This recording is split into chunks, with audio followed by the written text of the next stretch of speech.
How easy is it for you to quiet your mind?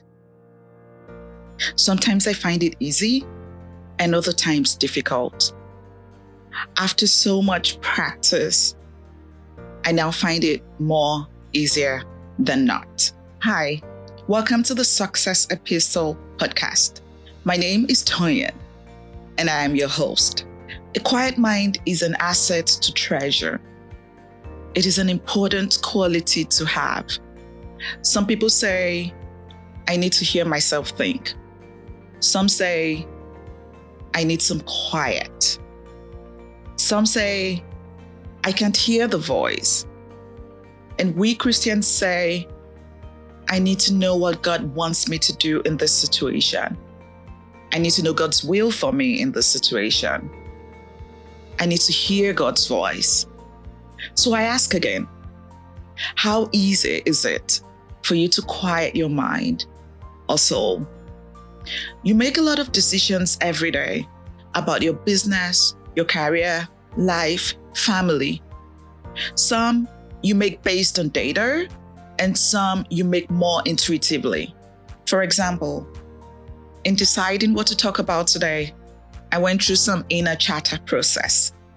I had earlier thought I was going to talk about different types of decisions and the different approaches we can take to make sure we arrive at the best decisions in those different categories. I had it all outlined in my head. I guess that will be for another day. But then, when I decided to be still and quiet my mind, what I heard in my mind and spirit was to talk to you about the importance of a quiet mind in making better decisions. I don't think this would be a new concept to you. You would have heard it numerous times. But have you ever taken time to carefully consider the concept of a quiet mind and what it might do for you? There is a science to the benefits of a quiet mind. Several neurological studies have been done on the benefits of quieting your mind through several methods, like taking long walks in nature, meditation, exercising, a long bath, and other methods of quieting your mind. It is very difficult to harness the power of your intuition when you can't be quiet. Joel Pearson, in his book, The Intuition Toolkit, defined intuition as the learned positive use of unconscious information for better decisions or action. Isn't the brain just absolutely wonderful? It has some information you're conscious of and some you're not conscious of. And sometimes you even act or decide based on this information you don't even know you have. Wow. Joel Pearson is a neuroscientist and psychologist at the University of New South Wales, where he has spent over 25 years on the scientific study of intuition. I love science. I love hearing and reading about the results of scientific studies, especially on subjects such as intuition, which is applicable to all of us. A subject so many people had written about, but we still couldn't understand. One of the things he mentioned in his book was about being aware of the state of your mind when you're about to make an intuitive decision. What is the state of your mind when you're about to use your intuition to decide on what to do in that specific situation? This kind of awareness requires quiet, stillness.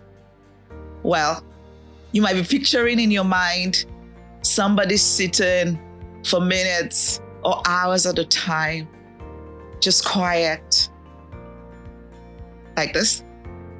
Well, you could do that, but you don't have to. Your method of arriving at a quiet mind would depend on the urgency of the decision you're trying to make and the current state of your mind. For example, if you're in a frantic state of mind, you might want to do box breathing to get yourself to calm down. This is how you do box breathing. You count to 4 as you breathe in. Count to 4 as you hold that breath. Then another count to 4 as you breathe out slowly. Another count to 4 as you hold it. And then back to breathing in. So it forms a sort of box, right? Breathe in. Hold it. Breathe out. Hold it. Breathe in.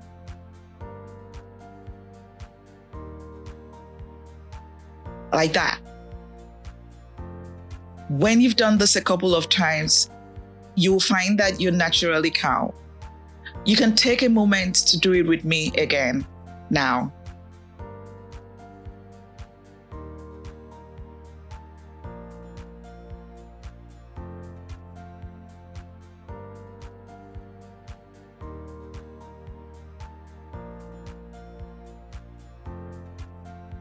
How did that feel? Make sure to do it slowly. Make sure to do it over and over until you feel a general sense of calm, peace, and that it is well with your soul. Because it is. Another method I use to reach stillness is meditation. I try to practice it daily, and I have experienced periods of calmness, periods of clear decision making right after I just finished meditating. For example, if there was something I had been thinking about what to do and solve, maybe for days, weeks, or months, you know how some problems just keep nagging and eating away at you. So what I do is I put it off my mind. I take some time to do some meditation.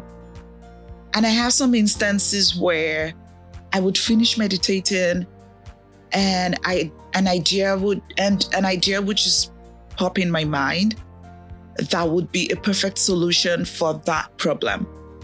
This doesn't happen all the time, but it happens enough for me to know and stick with daily meditation. I'll give you an example.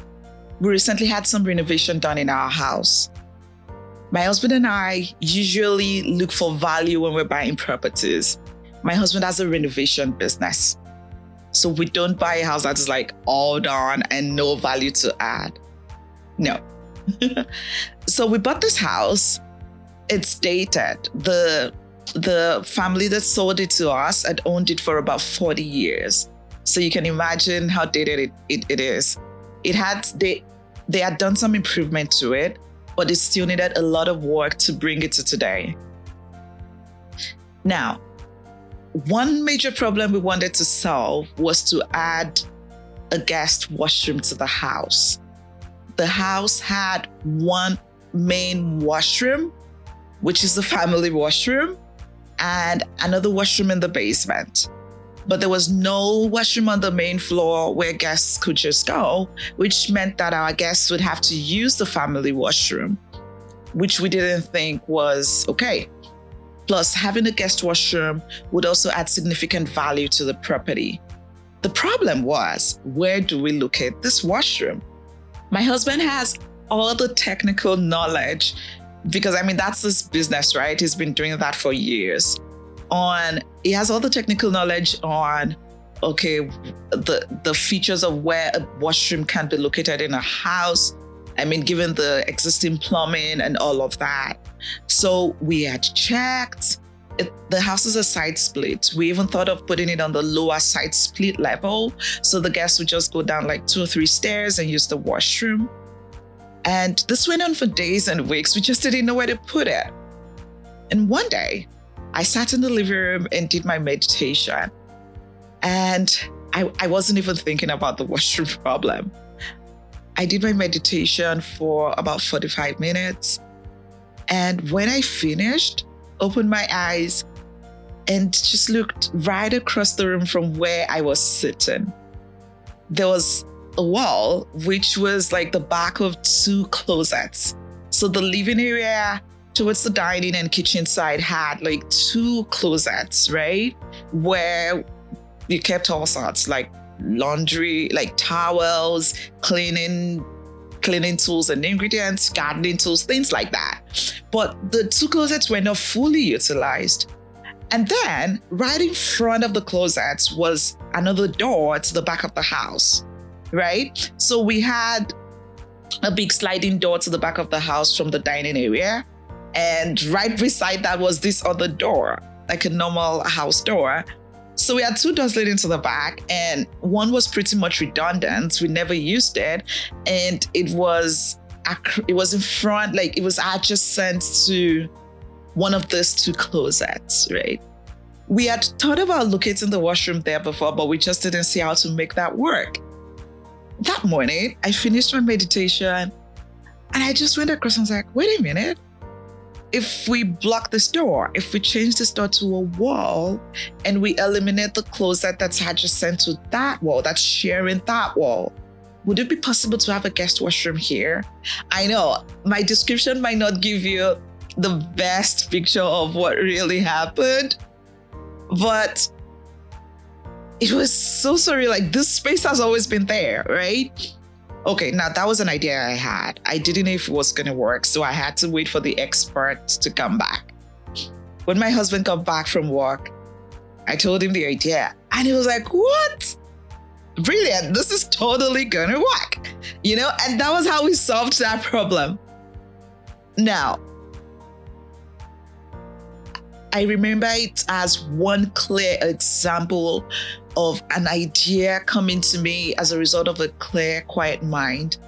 Because there are a lot of things there are a lot of things that are deep down there in your subconscious, but are unable to come up to the surface because there's just so much noise, right? Because there's a lot going on there. The daily hassles of life, worries and concerns about your kids, about your job, about your business, your boss, about money, all these things we worry about all the time that don't even let us hear God's voice, that don't let us hear what the way forward should be for that situation you're worrying about. Now let's take it to the scriptures. What does the Bible say about being quiet? God was speaking to the Israelites through the prophet Isaiah in Isaiah chapter 30, verse 15. And this is from the Contemporary English Bible. It says, "Therefore the Lord your God, the Holy One of Israel says, in return and rest you will be saved. Quietness and trust will be your strength." In return and rest, you will be saved. Quietness and trust will be your strength. There's a level of trust to quietness, isn't there? Quietness requires you to let go. Let go of what you were about to say. Let go of that thoughts that just popped in your mind. That's the wonderful thing about the mind. Thoughts are always pouring in, one after the other. Sometimes the last one having absolutely nothing to do with the new one. Just thoughts and thoughts and thoughts and chatter, constant chatter. That's the way my mind works. I don't know about you. And I'm saying that's normal. There's nothing wrong with that. But the way to get to quiet is not to hold on to that thought. Let it go.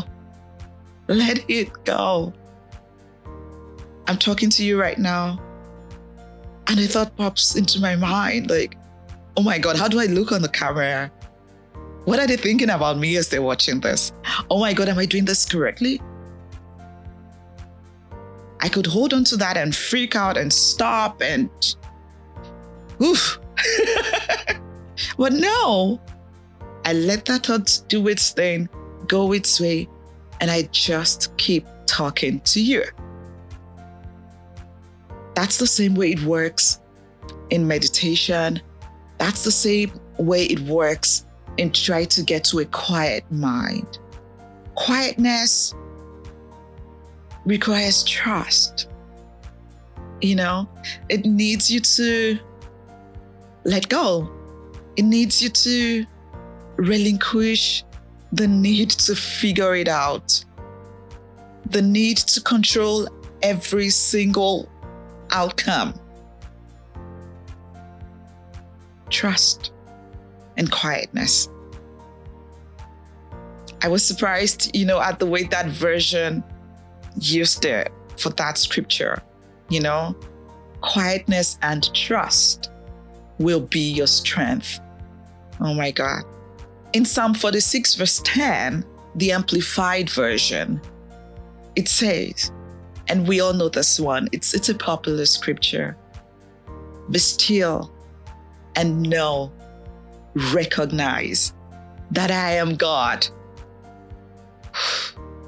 I will be exalted among the nations. I will be exalted in the earth. The Lord of hosts is with us. The God of Jacob is our stronghold, our refuge, our fortress. How comforting is that?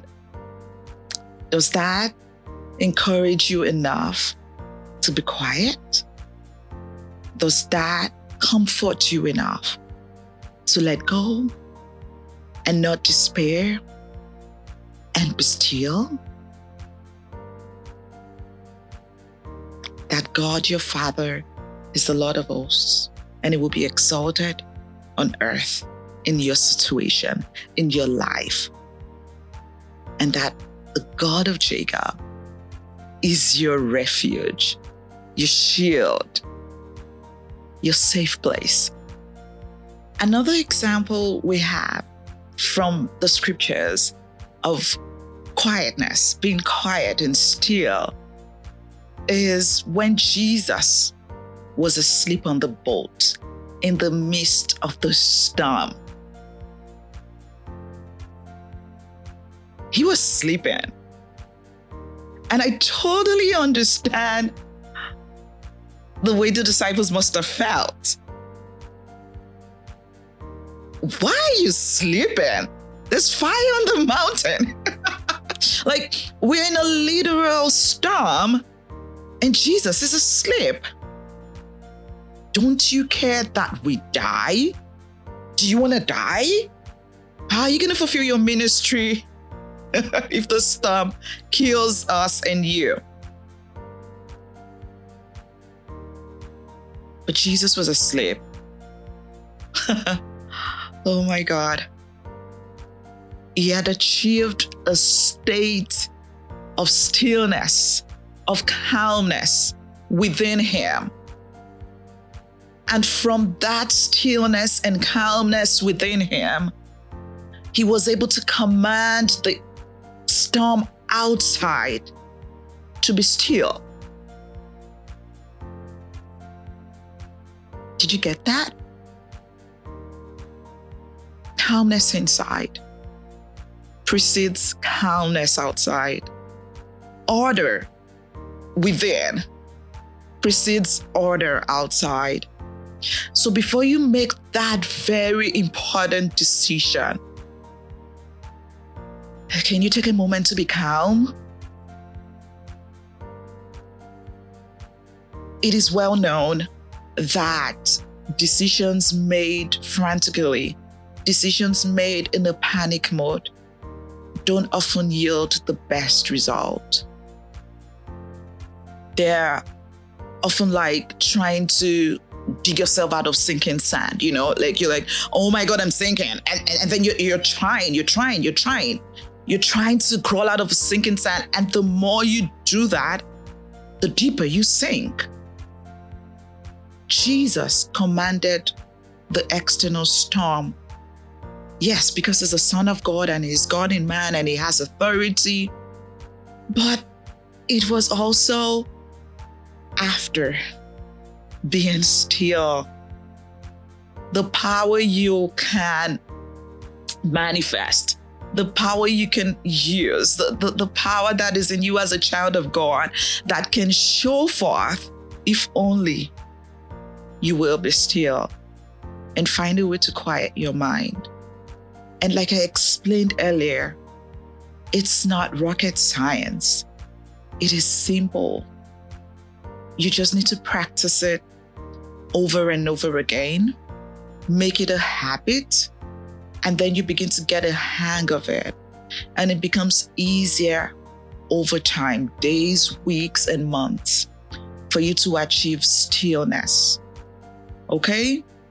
I know there's a lot of talk about intuition and how, I'm just going to follow my gut.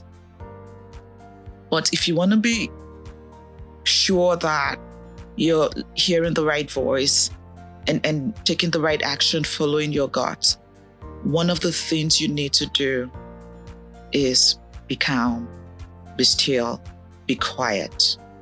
There is a knowing that comes from being still.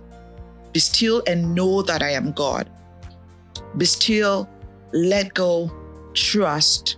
And in that process of surrender and stillness, you begin to have an internal knowing that your Father, the creator of the universe, has got it handled. In that stillness, you're able to hear that small voice that gives you clear direction on whether to go left or right. The disciples, on the other hand, were in an exact opposite frame of mind to Jesus' frame of mind.